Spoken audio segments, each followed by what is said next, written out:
I'm going to be acting as your MC for the evening, so I'd like to welcome you to the Institution of Civil Engineers for the presentations on East West Rail. I'm really pleased that we've got Iain Stewart, the chair of the All-Party Parliamentary Group, and Julian Hubbard, also the deputy chair of the All-Party Parliamentary Group. And we've got Network Rail here to give us, from the horse's mouth, if you like, updates on both the western section and the central section of East West Rail. And then we're going to finish off with a perspective from the local enterprise partnerships. Dr. Anne Lim is going to give us her perspective on how the enterprise partnerships view East West Rail. So without further ado, I'd like to ask Iain Stewart MP for Milton Keynes South and chair of the All-Party Parliamentary Group and PPS to the Secretary of State to talk to us about his views on East West Rail. And I can't think of anybody more apt. He holds the world record for a party group achieving its objective within 3 weeks of his establishment. So Iain.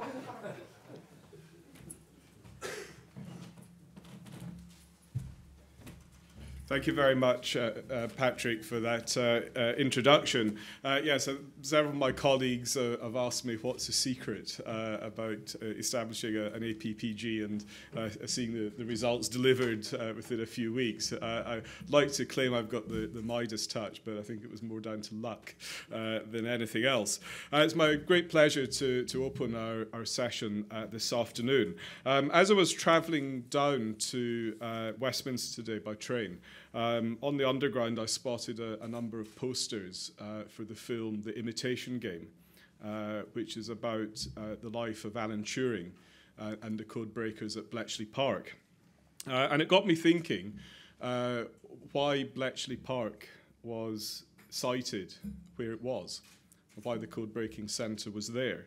And the reason was primarily of its geographic location, its proximity to London, but also its equidistance between Oxford and Cambridge. And of course, in those days, in the late 1930s and 1940s, the Varsity Line was open. And if you visit the new centre at Bletchley Park, the whole theme is, if you've visited, and I strongly urge you do visit, not in any commission from Bletchley Park, but it is a wonderful, wonderful centre. The whole thing is, the concept is, as you arrive, it's as if you're coming off the train at Bletchley Station. And then it takes you through the history and the journey of the code breakers. And the reason I mention that is that today, Bletchley's central location at the crossroads of the West Coast Main Line and East West underlines the strategic importance of East West Rail as not just a regional project, but a national infrastructure project. And I've been very heartened to see the progress that has been made with East West Rail this year.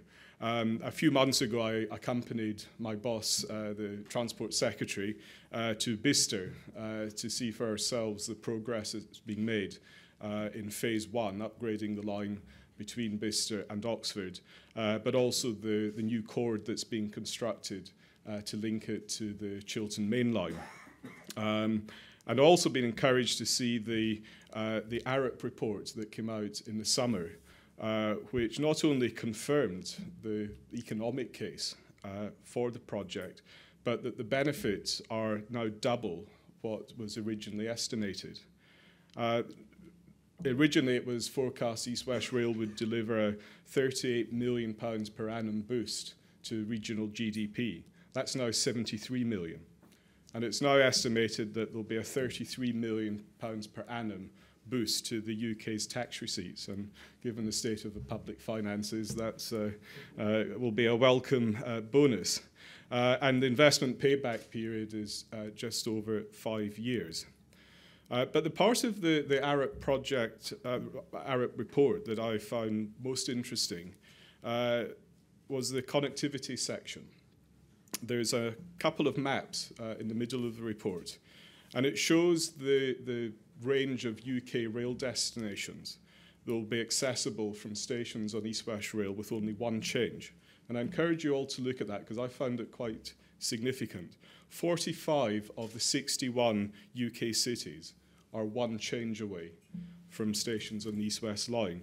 The West Country, the Midlands, North and South Wales, Yorkshire, the North West of England, the North East of England, and the Central Belt of Scotland are just one change away from stations on the east-west route, from Bedford, from Bletchley, from Oxford in Time, from Winslow, and the other stations that will be served.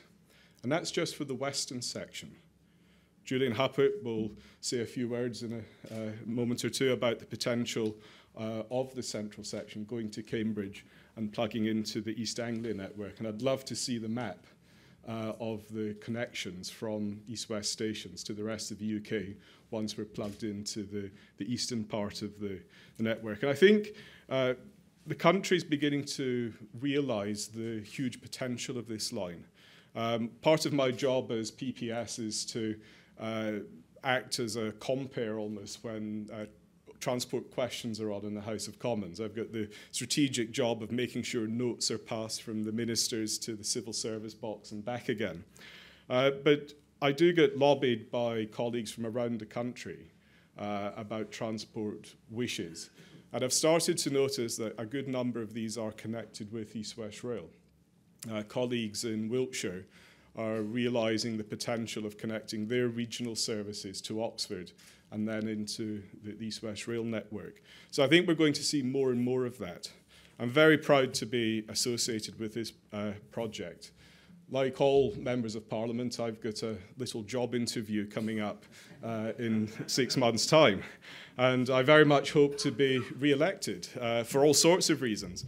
But fairly high on my list is that I want to be here when the western section of East West Rail is delivered and opened. And I want to be either on the train or on the platform for the first train, waving my green flag and blowing my whistle as it heads off to, I don't know whether the first one's going to go to Oxford or Reading or to Aylesbury and down the Chiltern line. That's to be decided, but I want to be there. It's a great project. I'm very proud to be associated with it. I give my congratulations to everyone involved in making sure this becomes a reality. So thank you for your attention. I hope we have a great meeting today. There's a possibility of a vote in the next hour. If it does, the bell goes, I'll need to dash off fairly quickly. Hopefully that won't happen. But thank you for your attention, and I hope we have a great afternoon. Thank you very much.